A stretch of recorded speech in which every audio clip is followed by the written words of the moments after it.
how can pornography impact you, your loved ones, and the world around you? Discover the answer for yourself in our free 3-part documentary series, Brain, Heart, World. In 3 30-minute episodes, this docuseries dives into how pornography impacts individuals, relationships, and society. With witty narration and colorful animation, this age-appropriate series shines a hopeful light on this heavy topic. In each episode, you'll hear from experts who share research on porn's harms, as well as true stories from people who have been impacted personally by pornography. Stream the full series for free, or purchase an affordable screening license at brainheartworld.org. My name is Garrett Johnson, and you're listening to Consider Before Consuming, a podcast by Fight the New Drug.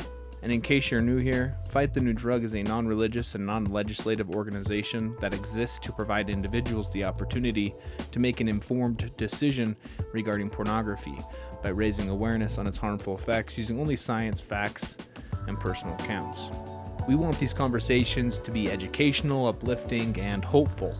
As we sit down with experts, influencers, activists, and people with personal accounts, we cover a wide variety of topics that may be triggering to some.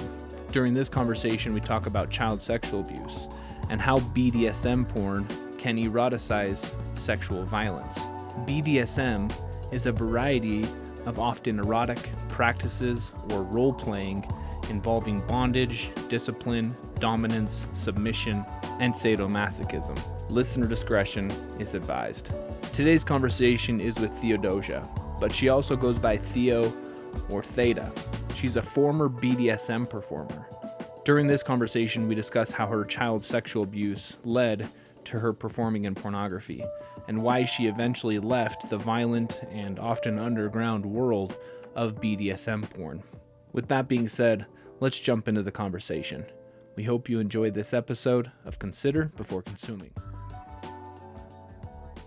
Well, Theta, we appreciate you joining us today. And you said you took work off today. Was that for the conversation, or was that just you just needed a day off? I think it's a prudent decision whenever you're going to sit down like this and perhaps even launch some private or intense things in the public sphere, to have a day to sort of do that alone. Yeah. Right. Mm-hmm. Do you find that these types of conversations can be really exhausting? No, I think the exhaustion comes before the conversation. Oh, okay. Yeah. So is the conversation more neutral, or is it energizing? It's energizing usually. That's cool. So you're from Green Bay, if I'm not mistaken? Well, I'm living here right now, but I am not born in milk-fed Midwest, so Okay. no. Mm-hmm. Where are you from then? So I'm from kind of a place called like the Willamette Valley in Oregon on the West Coast. Oh, cool. Yeah, sort of a small town, like not near Portland, like a few hours from Portland, south of there. So, yeah. Okay. I was just watching a show recently, and they were talking about Bend, Oregon. Is that anywhere near Bend? It is. I mean, you could say it's another sort of jaunt to the east, and it's beautiful out there because it's the high desert in Oregon, and people don't usually equate Oregon with desert, but it's so beautiful. And my family does have a cattle ranch out there, so that is definitely sort of part of my, I don't know, like world exposure as well. So, yeah. Huh. The documentary that I was watching regarding Bend, Oregon, it was the last blockbuster that exists is in Bend, Oregon, the only one in the world. Oh, that's precious, actually. Anyway. That's funny. I thought you were going to say Wild Wild Country, and I was like, oh no. Oh, there's plenty of that out there in Oregon, too, just like wild colts. So I'm like, oh boy. Yeah. Yeah. Anyway, back to Green Bay. How do you like Green Bay? You know, Wisconsin has been very kind to me, which surprises me maybe to say, because I guess for anyone who knows, I'm no fan, forgive me for this, of football. I call it sport ball. But I'm fascinated, by like the science of testosterone rising when your winning team is on. But apart from like the nerdiness of it, like, no. I mean, I do love cheese. I mean, that's going for it. But yeah, but there's a kind of a minimalist simplicity here that I actually think is quite fertile ground, if you will, even just for creativity and kind of like cleaning your mind. So I appreciate that. Yeah. That's really cool. I've been to Green Bay, and the reason why actually was because to go see the Green Bay Packers play at Lambeau Field. I'm also not a person who, like, just in regards to watching football, I don't watch much football, but it was a cool experience to go to Green Bay. Yeah, it is true. Like, if you are going to participate in the spectacle of football, this is a good place to do that. Like, you're almost like mainlining football here if you do that here. Yeah. So it's true. The stadium was like in this, like this neighborhood. It was really interesting. Well, we are so grateful to have you on the podcast today, and you have some unique experience as a former performer. And so your willingness to share that with us is much appreciated. The name of our podcast is Consider Before Consuming, and the goal is to put forth information, that people can consider before consuming pornography so that people can make an educated decision. And as I look at the outline of your experience, something comes to mind. I know I've heard it several times, so I think it's a kind of a common theory. And the theory is that if there was a screening process to becoming a performer, and that screening process included vetting people if they've experienced like childhood neglect or child sexual abuse, if that vetting process meant that they couldn't participate and perform and be a performer, some people claim that pornography would not exist because the claim is that the majority of performers have experienced traumas in their life that have led them down this road. Mm-hmm. And so I wanted to get your opinion on that. Do you think that is an overstatement when people say that the majority of performers have experienced some type of trauma or childhood neglect or childhood abuse that led them to being in that industry? Well, this question makes me run through my Rolodex in my mind, both of maybe my own experiences and, the other girls I encountered in the industry. And I think it is a safe thing to say that, yes, the majority of people working in the industry, and I would say even from either the girls that are in the industry to the guys and everything in between, have some kind of wound. Like, these are not healed people, if you will, that are participating in this industry. So whether or not it's like that wound of sex abuse or some sort of domestic violence or childhood neglect, or just daddy issues in another way, maybe being bullied intensely. I mean, the list can go on. So that's the thing. But I would say that yes, it's safe to say that, the majority of girls I work with had some sort of, darkness in their past, by all means. And even for myself, that's safe to say. Yeah. But what that then relationship looks like between the two is a little more complicated. So. And going into your experience, can you talk to how I know this is like a very, it's just one question and there's so much to it, but the question is like, how did you end up in the pornographic industry? Sure. It's just one question and there's so much to it, like I said, so I don't know exactly where to start. Where would you like to start?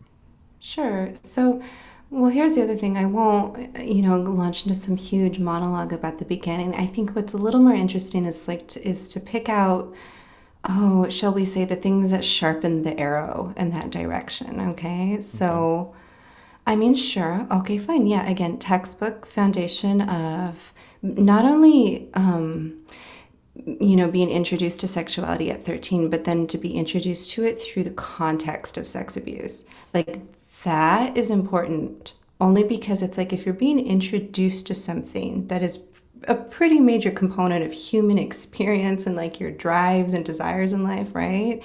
I mean, your sexuality is a big makeup of who you are. It's not the totality of who you are, but it definitely is a big part of you. So to be introduced to it in that context, which had obviously twisted power dynamics, okay.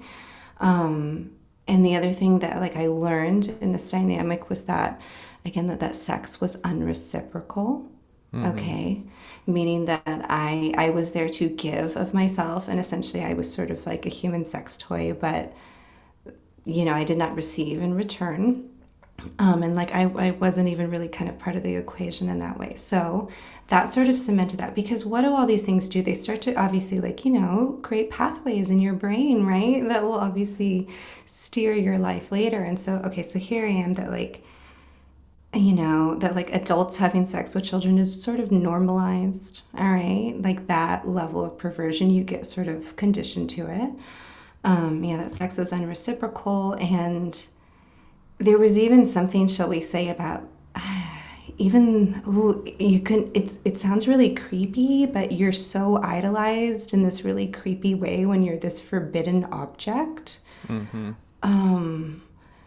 And that messes with your head. Like, that's a hard thing for, like, a child brain to fathom. Like, that, because every child in some regard might be neglected in one way or another. Or maybe not quite get, the emotional satisfaction from their parents. Or there's some other dysfunction they're facing. So when you get, lavished with attention that way, you also get used to kind of that love bombing process pretty early. Yeah. And that also leaves an impression. So... Again, so those are sort of things that start to sharpen that point. And I think the other thing, again, is, going back to conditioning, because even at 13, it's like I was photographed naked. So, again, it was normalized. So there's so much normalization happening here of extreme and very illegal taboos from a young age. So, yeah. So that's the start. Yeah. Yeah. So those are some of the universals. Would you refer to those as kind of the universals of things that can happen and things that did happen to you? So some of those universals occurred to you. Yeah. That kind of, like you said, sharpened the arrow and steered you to where you ended up. Well, here's another thing I want, because again, we're talking obviously about pornography, images, and obviously my whole, obviously body and sexuality being captured in that way, right? Because I think another thing is that even when law enforcement got involved, all right, in my life, to sort of raise the red flag and be like, hang on a minute, this is mad illegal, what's going on? The thing that also, again, that created such a state of cognitive dissonance and confusion and questions left unanswered, which was the whole, the forensic medical exam part, where, again, my body is being photographed by adults. I'm being touched against my will. And for some reason, there was something even about that context that was even more confusing, because even though in the first situation, the photographs were taken by an adult, it was only one adult in the room, and they weren't going to be seen by anyone necessarily, Yeah. But in this context, it's my body, my naked 15-year-old body was, or even 14-year-old, was going to be passed around to all these lawyers and judges and nurses and jurors, and I'm what is that about? Yeah. What? That idea was horrifying to me. Yeah. So I recently had a conversation with a forensic physician. Sexual assault physician, and she's been in that field of work for 18 years, and she described that experience as being very challenging and rewarding at the same time. Your experience with that side of law enforcement was a very negative experience, it sounds like. And obviously I don't think it's ever going to be a pleasant experience in being the victim. You'd be surprised. Well, I can only say that because later on, 10 years later, I was working for the district attorney doing that exact thing of being there for the forensic medical exams. And I guess maybe it's just because of, again, my, very deeply empathic intuition. But because of my involvement, they're all like, it wasn't as bad as I thought it would be. And that was music to my ears. So it doesn't always have to be total torture, but the mistake was that I didn't understand what was going on. Yeah. It wasn't explained to me. Did your parents make that decision for you because you were a minor? No, I think that once, especially as you are a minor in the legal system, like not even your parents can necessarily, I think, even intervene, with as like investigation and like, the discovery process like continues. I don't, that gets tricky. So. Wow. So you had the childhood sexual abuse, and then you had this traumatic experience with the law enforcement. And this is just, in a way, it's kind of molding your view of sexuality. And from what you said, it's that you kind of felt like an object to be acted on rather than to participate in. How did that misunderstanding of healthy sexuality, well, I guess, did you ever think the sexuality was even healthy at that point? Was there a healthy sexuality, or was it this toxic thing? Well, I was very confounded by how it seemed to possess people. Yeah. It seemed, people, again, as a young child, I saw people pretty much ruin their lives over it. I was like, how is it that powerful? Because I think maybe one of like the odd maybe benefits, if you will, just sort of being able to sort of like be on the object end. Like I'm not the one being like burned up by perverted lust, if you will, So it's like, I don't have that problem. I'm not going to end up in prison for my sexual desires, no. But then to see how that's possible, I was like, what is up with that? So I didn't even know if I'd made a judgment that it was toxic. I just knew that it was incredibly powerful, and I wanted to know why. Yeah.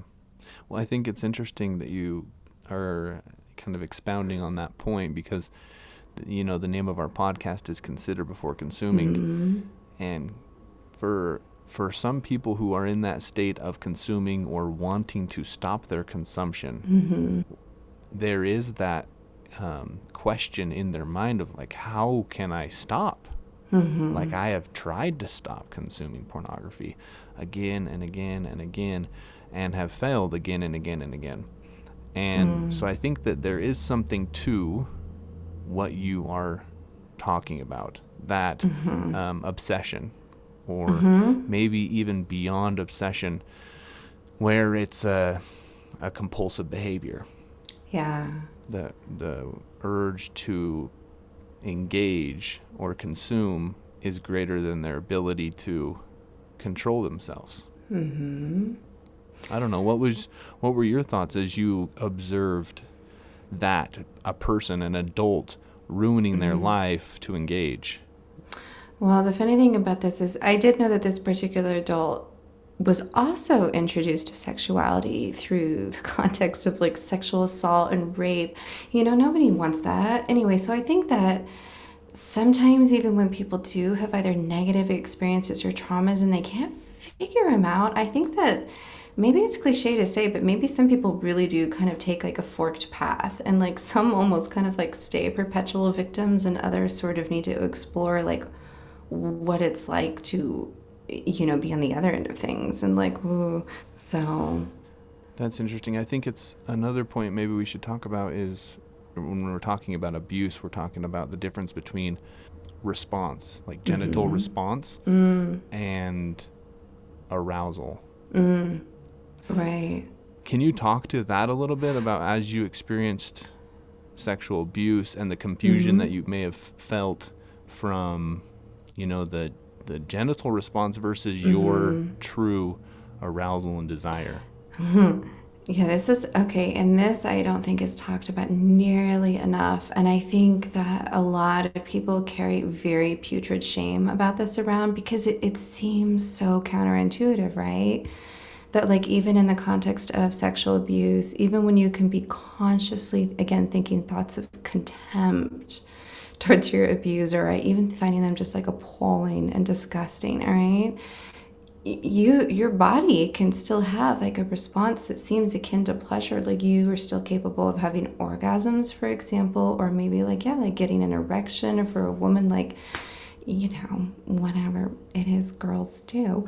So that's the thing. So in that, to even be able to like notice that your body has that response when, again, whatever is going on in your mind is contradicting, that is, again, that is something that's very hard, again, for like child mind, or really anyone, any kind of mind to sort of wrestle with. Because it's like, which signal do you listen to?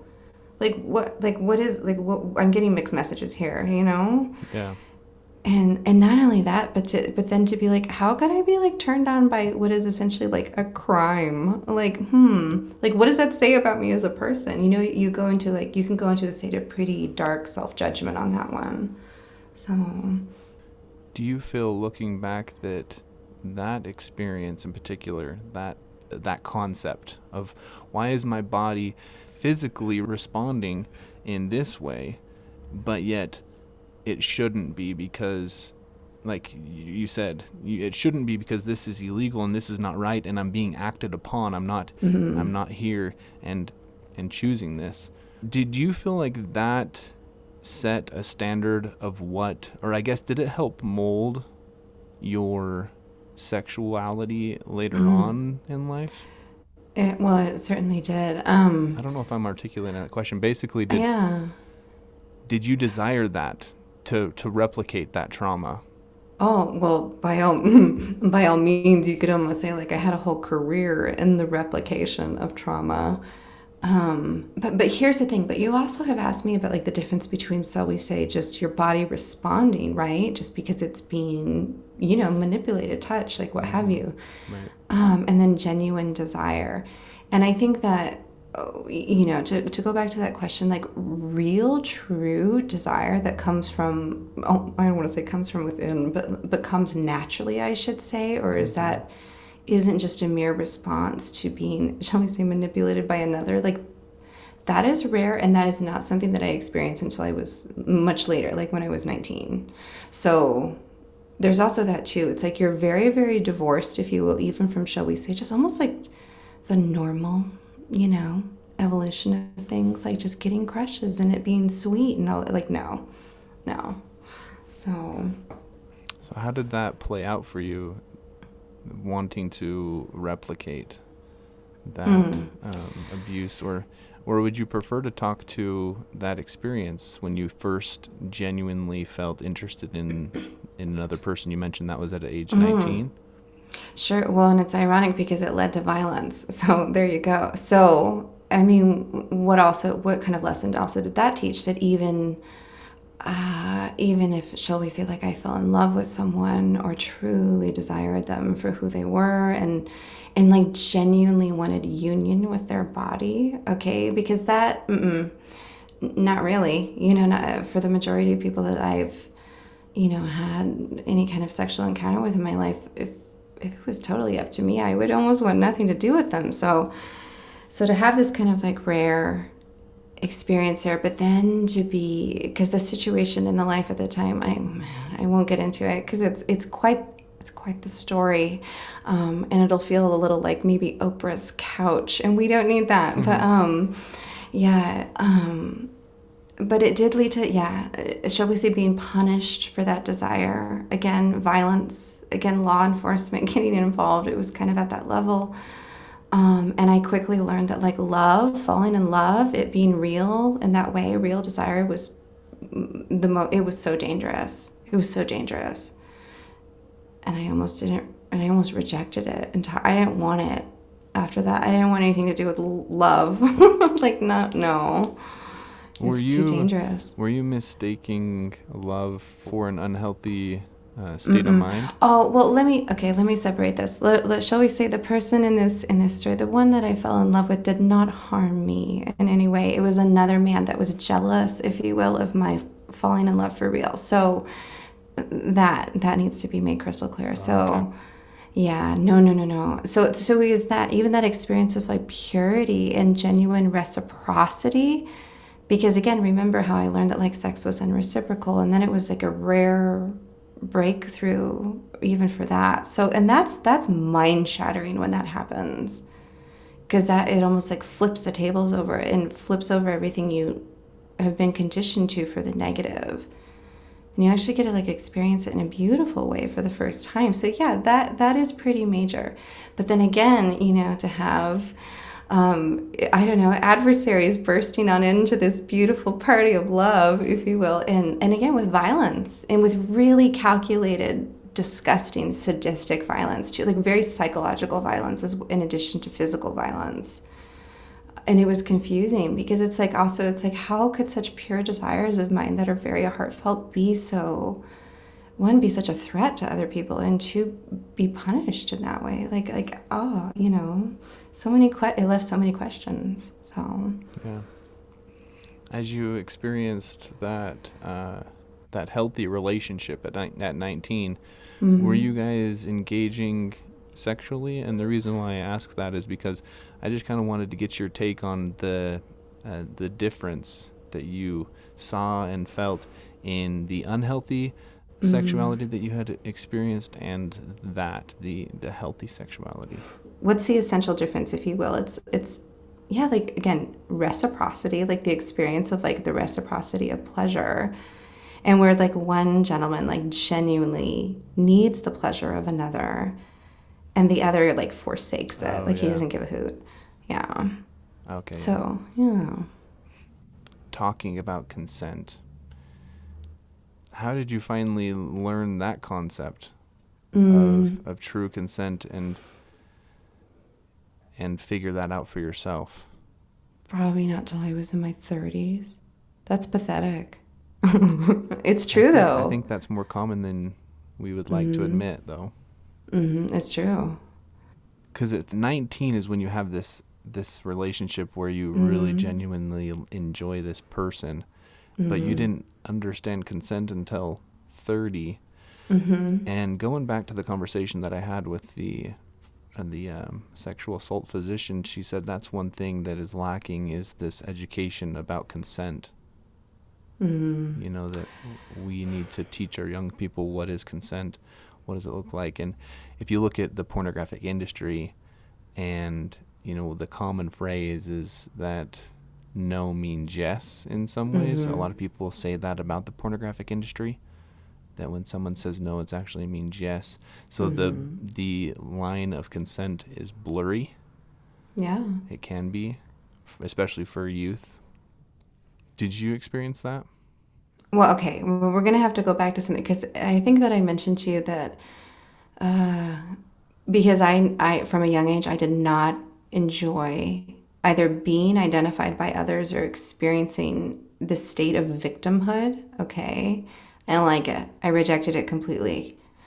Even if it was accurate, I didn't like it. I wanted nothing to do with it.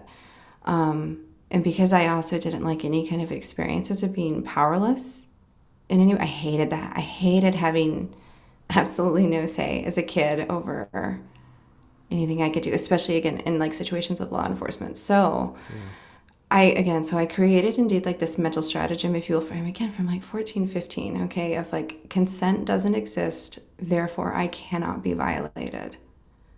Oh, okay. And so I cannot speak to what other performers were doing, or other, you know, just people involved in the industry, like where they are with this question. And I think, if anything, sometimes even the conversation around consent has gotten a little neurotic, almost to where, like, maybe we're talking, it's almost like word salad at this point. Like, what are we even talking about anymore?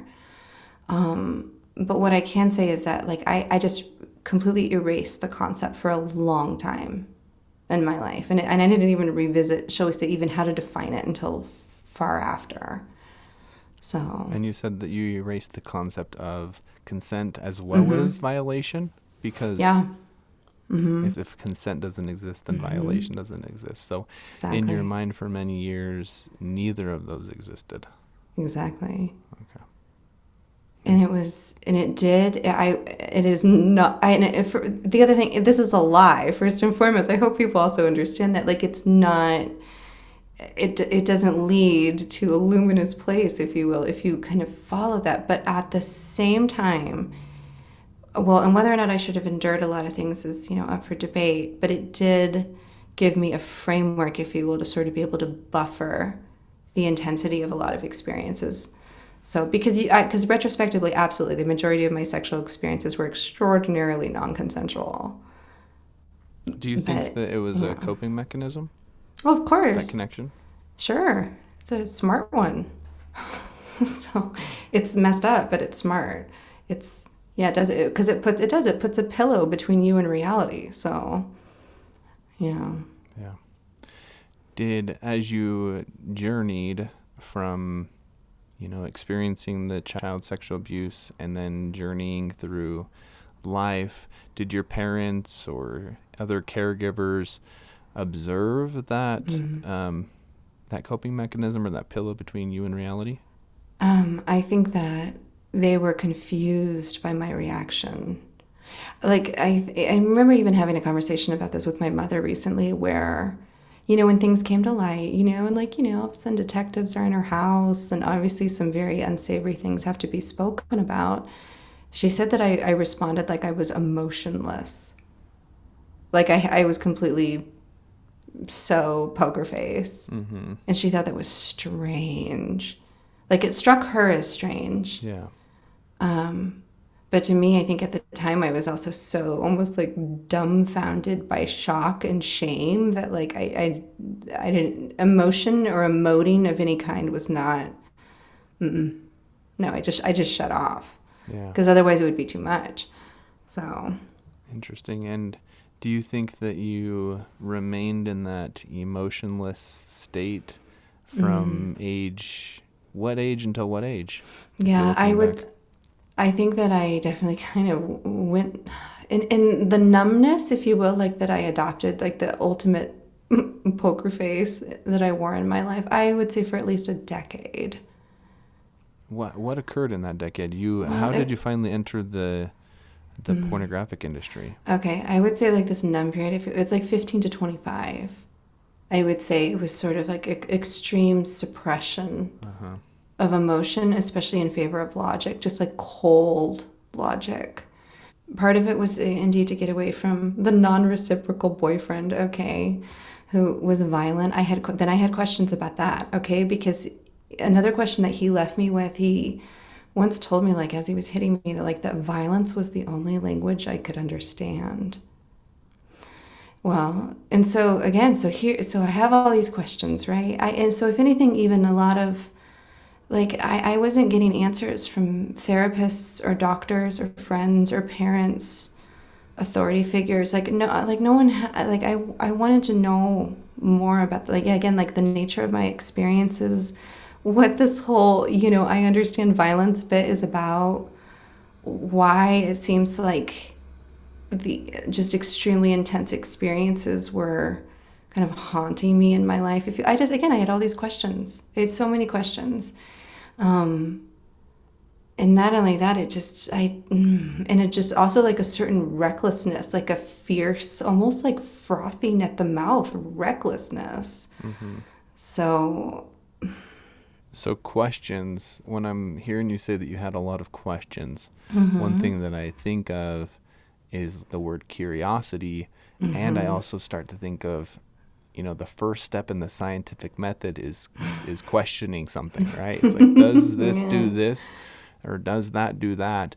And then you go into this scientific method of performing an experiment or some type of research. Do you kind of consider your journey almost like this personal research that you did out of curiosity? I know that's kind of a weird question. No, it's not a weird question at all. And I think that that is a very apt description of kind of the attitude I adopted. Because it almost in a weird way, it was almost like even the scientists that was like injecting themselves with their own vaccines. It was like I would give my all, to plunder the mystery of these questions. It was just it was burning at me. I wanted to know. I had to know. And again, the shall we say, the more orthodox sources were not delivering the information I wanted. Was your curiosity just around, like, what is healthy sexuality, because I haven't experienced it, or what is consent, or what is violation? What were some of your questions? No, what is it for? I wanted to know what sex was for, and I wanted to know why it was so powerful. And not only that, if there was a way to maybe even wield that power, or like study it. I wanted to study the power. It was all about power. Like, and so I had almost like this obsession with power. Oh, because you're right. Yeah, because I was curious about that. It's almost like topping from the bottom. I was like, is there a way, if you will, again, to sort of, yeah, get control of the situation through almost like kissing the boot? Especially because I think that this is a unique position of women. I will also say that. I think that women, just by nature of who they are and how beautiful women are and how gifted women are, if you almost sort of even study your own femininity like a science as well, a science and an art, that's another thing that I was like, what about that, you know? Because I did notice that men would take very good care of women that had a certain influence in that regard, and that also interested me. Can you talk to a little bit more when you said specifically women? Can you talk to that perspective of what you meant by that? Because I kind of, I didn't catch that. Okay, well, and again, people are allowed to, they can disagree with me over this if they want, no shade. But I really do believe in like the marrow of my bones and really even just like the foundation of just my worldview in general, that women do have a very unique influence by virtue of them being women. And men can respond to this in one of two ways. I think they can either seek to kind of cultivate it and caretake it, and almost like invite more beauty and goodness forth, or men can seek to sort of contain it and destroy it and sort of try and snuff it out. Oh, wow. That's interesting. You know, I've found that I think pornography, I think that it perpetuates things like complacency, impulsivity, compulsivity, arrogance, resentment, and deceit. Like, I think all of these negative things. And so I can see, I like how you said that it can, I think pornography can box a woman, especially if you look at mainstream internet porn. Yeah, literally, yeah. It can box a woman into an object and take away from their femininity. Yeah.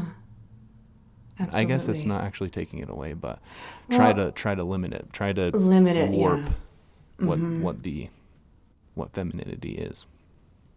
Well, and so that's one of the questions, if you will, that led me into pornography, was like, what do men want to do with women if they could do anything? That's a dangerous question to be asking, but I wanted to know. Yeah. So, yeah. And as you asked that question, what were the next steps to inquire, to look, and what was the research that you did, per se? Find the right man. Find a right man for this kind of project, if you will. Because it can't just be any bloke. Like, it can't, you know, especially because a theme that I would sort of notice, and this was also, this is a very like wayward, we can talk about this later, but like a way that creativity, if you will, can go waywire. Waywire, is that a word? Wayward. Or haywire, is... because shall we say, even like darkness or really messed up stuff can have a certain glamour to it and a certain creativity to it that can be alluring. And so that I knew that I needed to find someone who was smart, like erudite, creative, kind of weird, like, you know, a lot of like, shall we say, even like the qualities that I wanted answers to in myself. Because like I have not been really part of the main tribe since the beginning, and so is kind of just like, yeah, natural little like misfit, you know. I wanted even to have questions about that answered. So my question is regarding eroticizing violence. Do you feel like you encouraged that with your during this experiment per se? Yeah, during the experiment, by all means. I would say that, before in the times, like, yeah, I've experienced like outright domestic violence, like that response surprised me to eroticize it, all right? Yeah. And it wasn't really my go-to, but I would say, yeah, that after that, by all means, I needed answers as to what that relationship was like between eroticism and violence and why it was so powerful. Again, there's that power word again. Why does this short circuit me? Like, why? What is it about this? Why is it so overtaking? Yeah, I wanted to know. Yeah. And can you share with us what you found out? Okay. Is that a very complex question? I know, right? It's like, get ready for the PhD dissertation after 5:00 with martinis on a Friday. No, okay. But, well, I'll do my best to distill this down. Because, okay, here's another thing to keep in mind. I mean, this is sometimes what I miss living about Europe, I have to say, is they do have a bit, obviously less of a Puritan view of sexuality, okay? And I'm not saying this to corrupt anyone, but it's more like people always have to understand that sexuality was more so almost just like a tool in my toolbox. Again, I didn't have much of a personal use for it. So even I could almost like objectify this gift of myself as well and be like, again, I'm not really doing this for my own personal, erotic, I'm in love with someone desire. I'm doing it just because it's just like a paintbrush, and I need this, to make the canvas. So when you then indeed seek out, then you connect that, if you will, with then experiences of violence. And this isn't dainty violence. This is outright kind of get the government's attention kind of violence. So. Yeah. What was it about that? Because also remember, I was numb, right? And then all of a sudden you introduce extreme either violence through psychology or through physicality or even just through endurance, even just and all of a sudden it's like then I was feeling.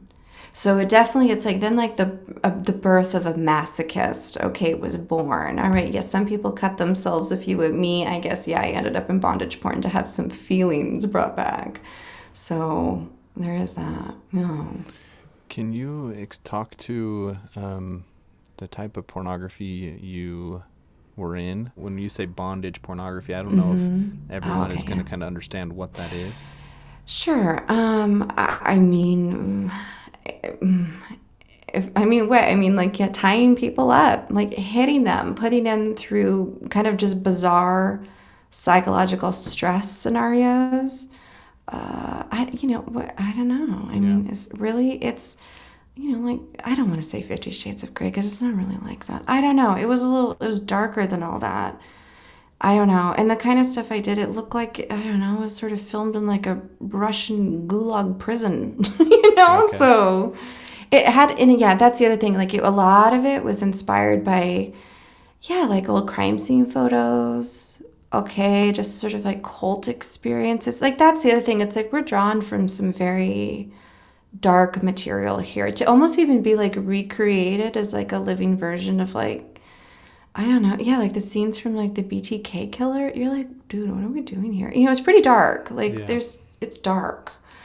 So it's also something that once you see, you can't ever unsee. And so I would definitely even caution curiosity here. So, yeah. Yeah, of course, we don't want to, be a trigger for someone to go seek it out. One of the questions I have is because I think in the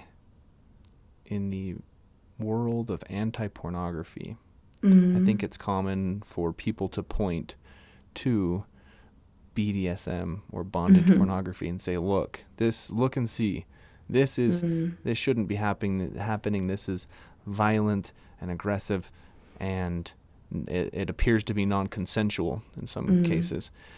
So I think a lot of people from the anti-pornography world will point to that. I think oftentimes the response of those people who are participating in BDSM or those people who enjoy consuming pornography, that is BDSM, I think their response is, don't kink shame me. Yeah. Yeah. Can you talk to that a little bit? I don't know. Do you think that there is something to that when they respond saying, when a person responds that enjoys it or engaged in it, they say, don't shame me for this desire? I think maybe both are right in a certain context. Okay. All right. Because it is true that like some people can use the viscera, all right, of what they see, and bondage pornography is kind of the poster child of why this should not exist. On the other hand, it would be it would just be foolish to say that human sexuality is also not full of some pretty varied interests and inquiries. Right. All right. I would say that it's not a good idea to wear those on your sleeve. All right. And I think that, and I would also, but one thing I would say, I think the more interesting question to ask with all this is, well, what is this? What does this do? What does this do to our tastes? Like, how does this maybe affect culture at large? I mean, is this affecting children in any way in their sexual behavior? You know, like those questions are a little more, you know, it's not just look at the torture of it and just have a repulsed reaction and be like, yeah, get rid of it. It's like, well, why? Why should this not exist? Like, let's go deeper there. Like, what's wrong with it? Let's really talk about that, you know? Yeah. Yeah, and we at Fight the New Drug, if you look at our mission statement, you know, is to educate regarding the harmful effects of pornography. And so we agree with you in that sense that it is important to figure out the why and to talk about why is this that way, or why is this healthy or unhealthy. And so I think we are on the same page there. So not having an agent and engaging in this underground society of sorts, were you put into some questionable situations where you did start to kind of fear for your health or for your life in some cases? Well, you gotta understand, like, I was almost like a toddler with a death wish at the time. That wasn't even part of the equation because remember, like, a burning recklessness. So, and it's not that I was suicidal. It wasn't like that, but it was, that wasn't part of my consciousness at the time.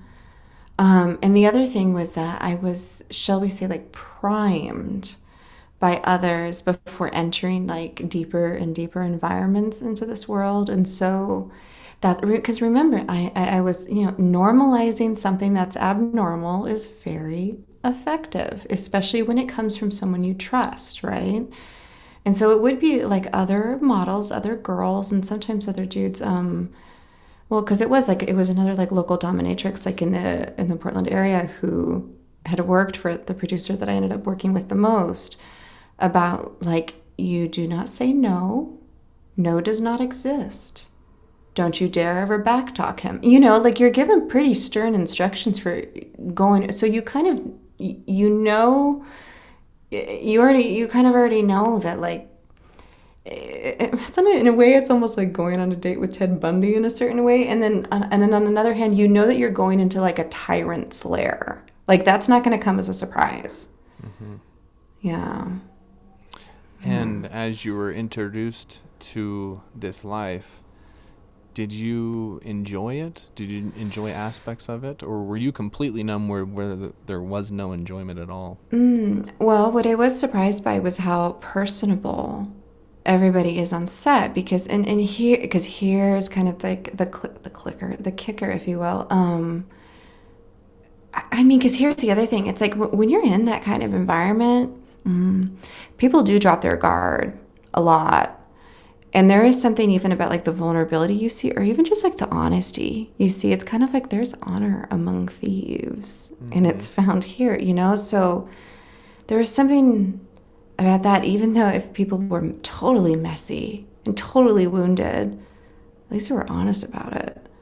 And that intrigued me, and that attracted me. And even like a lot of the other girls that I met or worked, there was always this sweetness to them as well. Like they were messed up, but they were sweet. Yeah. So there was even like a lot of like, you found like tenderness in bizarre places. It's almost like finding tenderness in the prison, you know? Wow. Do you think that it was a type of emotional connection that you were missing? I don't know. Oh, yeah. Oh, by all means, yeah. And it could be found in sort of like little spurts, like here and there, like with other just like deep conversation. I mean, because it's a little weird, if you will, to like show up on a bondage set and someone's like, so you want to talk about Schopenhauer? And I'm like, wait, what? You want to talk philosophy? Like, it's like, wait, pardon me, you know? So that's the other thing. It's like, and you also didn't anticipate so much intelligence. Yeah. And so that took me aback. There was a lot of strange intelligence. Again, like people being, if you will, like open to be the mess that they were, honesty, and yes, strange tenderness. But you also have to understand there's always like, I don't know, a scorpion sting around the corner too. So, but the thing was, is like most of that obviously like came from, shall we say, like the main, you know, guy in charge. But amongst like myself or like a lot of like the camera people or just other people on set, it was, I don't know. It was very sibling-esque, and that I definitely was missing out on in my real life, by all means. Yeah. Wow, I think it's interesting that you gravitated towards kind of like this dangerous situation in some ways, out of a need for an emotional connection. Maybe. Oh, yeah. That's interesting. Because you were already in a dangerous situation because you did experience the abuse and the lack of, you know, you didn't have that emotional connection. So in some ways you could consider that situation dangerous. You went from that danger to like, let's engage with this underground society that also is dangerous, but did fulfill a need. Yeah. Yeah. Well, and that is kind of what kept me hooked, if you will. It was that. It definitely did fill a need that I didn't know I had. Because I think the other thing I was desperate for was to not be judged. And in that, I mean, because man, and again, we don't need to go into this, but let's just say up until this point, I had really been put through the ringer of being judged publicly, even as a child. Like even having, again, shall we say, like the sins of adults, you know, ascribed to me as a child. I mean, that's a lot to carry around, and you really get a very warped self-image. And so then all of a sudden, to be in an atmosphere of like total non-judgment and acceptance, like that was like crack to me. I was like, more please, more. Yeah. Well, as you continued to participate in bondage pornography, how did you finally decide to leave the industry? Was it something that you decided on, or did it happen without any decision and more of a spontaneous thing? My question is, how did you end up leaving the pornographic industry? I would say there's a spontaneity to it. Well, here's the other thing. There was one girl who was a sex worker before I ever entered the industry, and she's like, only do it for a short time. She's like, only do it for a year. Well, I didn't really listen to that advice. If anything, I ended up doing it for 5 years, okay, which is a long time to be doing that. And I would, and part of it was that a lot of the questions that I came in with were being answered, all right? Maybe to my own satisfaction. Going back to those questions. Yeah, so and then some. I also noticed that it's quite, I mean, it is inevitably very dangerous to be playing around in the snake pit with the scorpions. And I also knew that this sort of, I almost had like a compulsive attraction to danger, if you will. And you could almost say that, I guess maybe finally maturity happened. Finally, I turned 25 and my prefrontal cortex finally solidified. I mean, who knows, you know? Yeah. But, yeah, because I was like, girl, I know that we don't really think about your long-term life, but this path, about that, you know? Yeah, and that actually makes sense around that age, because you just think about sensation seeking happens usually when you're younger. And then when you're, mid-20s, late 20s, 30s is when you start to, like you said, you start to develop that prefrontal cortex of maybe there are some consequences. What do I really want? Yeah, exactly. Yeah, because long-term consequences were not at all in my vision. At all. And so so there is, I had no concept that like the work would be around forever. I had no concept that trying to acclimate back into society, if you will, would be difficult. I had no concept of any of that. Also, again, partially because I mean, maybe even like some of my friends, if you will, like that it was cool, so it's like I wasn't getting a lot of blowback actually for what I was up to. Nobody came to rescue me. Like people knew, like they didn't say anything. So not that they should have, not that it was their responsibility to, but I didn't encounter a counter voice until I was like 25. And that got my attention, and it got my attention in a big way, and it did make me sort of like leave it all overnight. How did that person address you or come and talk to you about it? Because you mentioned all of us don't like to be judged. And so how did he or she approach you in a way that was healthy, that you didn't feel judged, but you started to really question, maybe this isn't for me? Well, sure. So, part of it was there was a lot of just, there was a lot of just weird phenomena happening in my life at the time. And talking to my best friend, she's like, "Hey, you should go talk to this, this elder. We're gonna call her an elder woman. All right. I'm gonna go consult your elders, you youngin. All right. Spread some wisdom." Exactly. And I was like, okay, fine. I mean, what have I really got to lose? I needed answers to questions, right? And I needed to go to the person who had them. And so essentially, I just had, I had like a soul-to-soul consultation with this person. And partially because I trusted indeed in like the recommendation of my friend, and also partially just because this woman was very no BS. Yeah. Like, she was on the outside of the industry. She,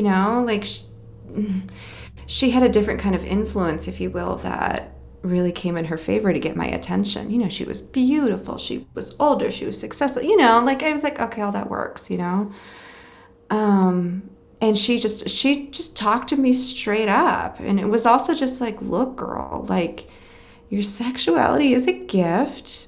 You cannot be misusing it in this way. And essentially, like, and what you're involved with is really dark. And I'm like, yeah, okay. So was that towards the end of the 5 years? Yeah. Okay. Because if anything, I can't say that I did want someone to give me a counter voice along the way. I was almost kind of like dying for it, But no one, And so when I finally heard it, to be like, girl, you can do something else. And not only that, like, this is such a lowly use of your gifts and talents. Like, where do we even begin? No. And so from that conversation, what sparked inside of you? Was it an immediate exit or... Well, here's the other thing. I mean, and this sounds ridiculous, but I had even spent like all those years like working, towards this goal to like work with this one guy who did just bizarre work. Okay, because that's the other thing about the kind of work I did, and that kind of kept me hooked, is there was like a weird artistic component to it. I mean, it's like if you had a dude who could like build a whole device for you, like that was a form of pride. It's almost like an artist-muse relationship, all right? Again, though, like in the lowliest, saddest world possible for that ever to happen in, okay? And so that's the other thing. I had to like let go of that. I just like let go of like my goal of that. I just like saw straight through the BS. It's like that, again, that wasn't the primary arena for anything creative, especially because that creativity required destruction. And I just also even started to get the feeling that like the next time I worked, I would be permanently injured. Really? Yeah, like this intuition was coming up like, Really? Don't do it. Yeah. I think that, I don't know, it's tough to determine what is the average consumer, right? Because kind of like what you said, what is normal when it comes to sexuality? Yeah. So I don't know, but what I was going to say is I think to the average consumer, they would listen to that and be like, whoa, like what? When you said that you were going to experience permanent damage, like I don't think the average consumer is aware that like how violent and aggressive it can get. Oh, yeah. I mean, and that was part of it. It's like, sure, there might have been safety reputations, but the thing was, look, the thing, I think, look, that's a lot of mouthpiece. Can I say that? It's a lot of milquetoast mouthpiece, okay? Because especially, and I don't even know, I mean, does anybody really care about this, Garrett? I don't know. I wonder, Yeah. but it is undeniable that the sort of things that I was doing on set were like absolutely like sort of like neck snap worthy, pass out worthy, problematic. I mean, even things just, like nerve damage that would last for a few months. Common. You just get used to it. It's not really... Yeah, but again, really, should the body be taking that much abuse for pornography? Absolutely not. Yeah. So you talked about your goal of working with this one individual, and then after speaking to this this woman, you eliminated that goal, right? So when you eliminated that goal, what replaced it? Was it a desire for a healthier version of yourself, or? Oh, that's okay. How do I answer that? Well, I think that I wanted to, I think that, well, I still had questions about power, if you will, but I wanted to explore those in another way. And I think that the other thing was that I also wanted a complete little time out, all right, from anything sexual for a while. Yeah. Like I not that I was sex negative or anything, or that, or I completely disavowed it, not like that, but I was like, girl, this has dominated your life for a long time. Like take a little fast, have a little fasting season. And so here's the thing, right? And so even with that, I mean, so I would just find myself then in context, very healthy context, like, away on a Norwegian island, with like the country folk, like very bucolic, wholesome community like environments that sort of brought me back to life, if you will, in a lot of, because again, I needed human connection and genuine bonds with people. Yeah. But I needed also it to happen in a way where it doesn't seem like we were just creating trauma bonds with each other, or I had to sort of like pay or do something for love. So you started to experience that healthy connection. And did you find that healing? Oh, yeah. Yeah, it blew my mind. Yeah. Wow. That's neat. That makes me happy. Yeah, it really did. Well, if anything, because I think that also I had carried around this very erroneous idea that I was bad. And if anything, it's almost like nothing could be farther from the truth. If anything, I have like a certain sweetness to me that I could not only identify but give to others in a healthy way. So I think of the humanistic perspective, which was brought about by Carl Rogers, and I really agree with it. I like it a lot. And one of the things he says is that people need genuineness, acceptance, and empathy, to become the best version of themselves. So you talked about, the shame that you felt and feeling like a bad person because of your experiences. How did you get rid of that shame? How did you start to express, because genuineness, if you break down what is genuineness, it's self-disclosure, it's openness and self-disclosure. So where did you start to be comfortable, like find a space where you could experience genuineness and acceptance and empathy? It's so funny. Well, by developing a distaste for artifice. That's one way, like you consciously develop. Well, not only that, you start just practicing honesty. You just almost adopt it as a practice, and you see where it leads, and you see that it's almost like one little shackle falls off every time. Mm-hmm. And you like keep going down that, and you just notice that, yeah, even if truth has consequences, okay, like the freedom of it becomes delicious to the point where you almost need it. Mm-hmm. And once you develop that need for it, then you're definitely on the right path by all means. So, that's neat. That's really cool. Yeah. So were you experiencing this while you were in a faraway land in Europe? Well, I do think that one thing that is healthy is to, go somewhere you don't know, because there is, oddly enough, something about I don't care if it's a foreign country or just like a town you don't know a few miles away. It doesn't matter, just out of maybe your ordinary environment, because there's something about that will almost like reintroduce you to the authenticity of yourself. Mm-hmm. Yeah. Mm-hmm. And as you started to, really see yourself for who you truly are, what did you start to see? Well, I mean, it's okay. It's a little bit almost like looking at a little prism up to the light, because there are many layers. But one thing I definitely was, yes, to check my level of curiosity, and to almost understand that, like, one, I did not need to know all things, okay? Because if anything, it's like that insatiable. You want to talk about lust? I had a lust for knowledge, all right, more so ever than any person, all right? Mm-hmm. And so I had to check that, because that could definitely steer me down and like coax me into rabbit holes I did not need to be going down. So there's that. So it was even almost like it was like kind of a sweet kind of humility, though, where almost even like I view even like that person now who did those things, I call it almost like little sister. All right. In my brain, it's like she kind of didn't know what she was doing. Yeah. All right. Like, and like, bless her heart. Yeah, so, for sure. Yeah. So as you start to see yourself, you're eliminating that shame, and you're starting to see your true self, and, becoming the best version of yourself. And you're at the same time trying to acclimate. You mentioned one of the challenges of being in the porn industry is to leave the porn industry. Yeah. What were some of the difficulties that you faced as you were acclimating back? Some of them I'm not even allowed to speak about.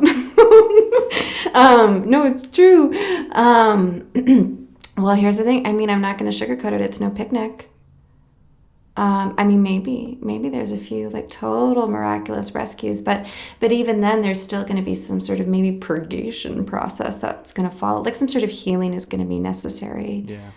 And healing always kind of involves pain in some way. So there's that. Right. Well, but here's the one thing I had on my side, because it's like I never completely neglected, shall we say, like my other talents. And I always, it's like sex wasn't everything that I did, for example. Yeah. I was it dominated my life, but it wasn't everything I did. So even like keeping those little fires alive, if you will, allowed me to sort of, like help those sorts of abilities blossom and blossom quickly. Yeah. Yeah. So that, oh my gosh, I'm losing my train of thought. No, it's easy to do in a long conversation like this. Did you ever, because you mentioned that you became almost, what's the word? You almost developed a compulsive behavior around the violence. Yeah. Did you ever find yourself, because compulsive behaviors usually aren't, it's not from one night, the next day you're going to not have those desires anymore. So I'm just kind of curious, as you were acclimating, did you have that, did that compulsivity present itself again and again? And you're like, actually, I don't want that. It's not healthy. And you had to draw yourself back to a healthy state? Yeah, many times. And here's a moment that I think that, you could definitely put in the shame cabinet. Okay. But it would be later on, like after I left the industry, right? Where I would just be like watching a film. All right. And like maybe there was like a scene of like sexual assault on the screen, and then all of a sudden like my body would respond. I'd be like, oh, heck no. Yeah. I'm like, oh, heck no, we're not doing this. No, no, no, no, no, no, no, no, no. And so if anything, like all I really knew I needed to do was to almost like set aside a bit more time to actually starve that connection a little bit more and or try and reroute it in another way. Yeah. But not only that, like if that kind of response did pop up, you know, like if I was exposed to something and I had sort of a whoa, you know, reaction to it, I would also sort of like, you know, talk to myself calmly at the time, be like, it's okay. Like, you don't need to freak out. You're not a pervert, you know. It's just it's just a residue from conditioning. Yeah. You know? And so sometimes like even like in that kind of self-talk like that I would do, even that could just sort of take care of it.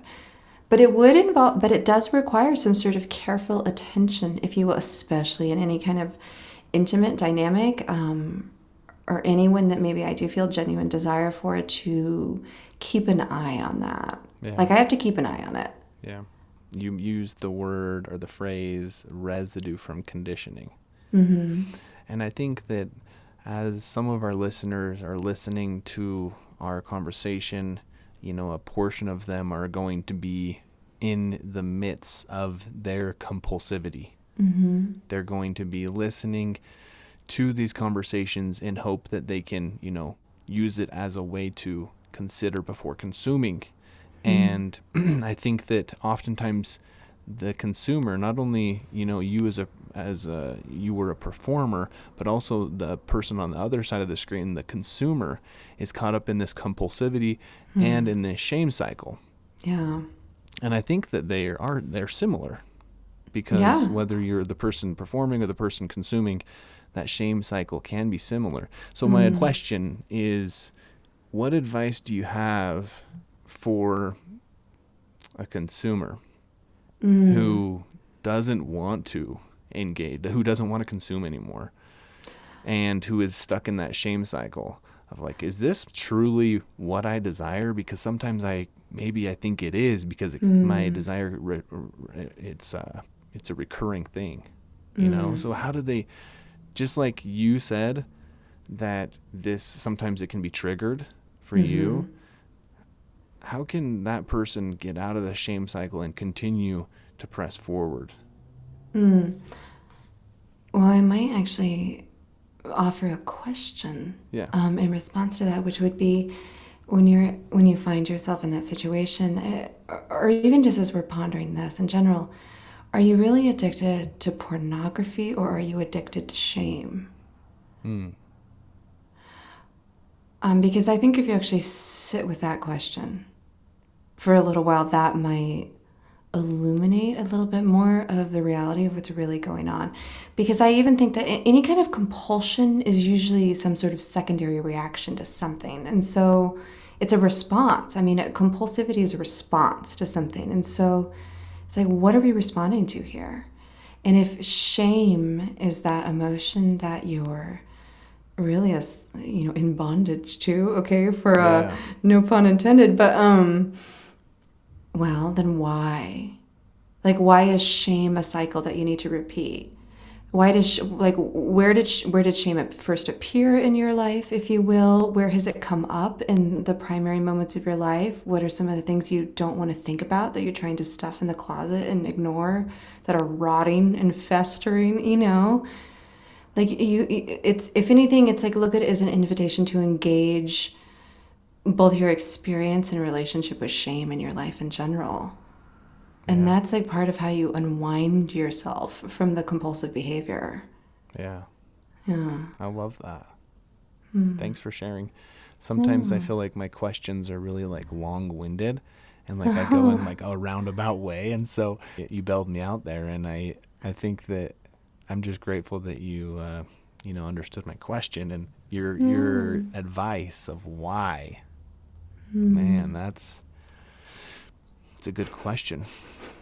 It's a deep question. It does make one start to really question, you know? Yeah. Why do I want to do this, or why do I want to do that? Well, and I have to say, I had to ask myself that question. And when I really did, I mean, what really broke me free. So that's awesome. And since breaking free, what are you enjoying now that you've left the porn industry? What are you enjoying about your life? Oh, too many things. And that's a good thing. I feel like oftentimes I'm just tickled. I'm just tickled in everyday life, which is a good thing. Because here's the other thing that's I've never lost my playful spirit, ever.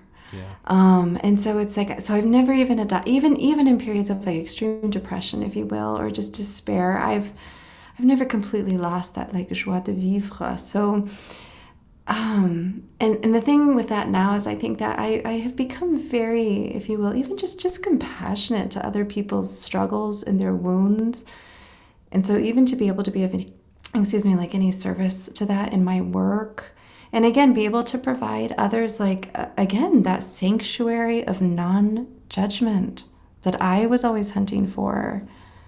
I mean, like that's a gift just to be able to give. So I so enjoy that. And I mean, my gosh, and I'm just, there's a lot of like, shall we say, like things that are baking in the oven right now, you know, as far as like possibilities and the trajectory I want to go. But you definitely called me out for, Garrett. I'm like, it's true. I do want to write.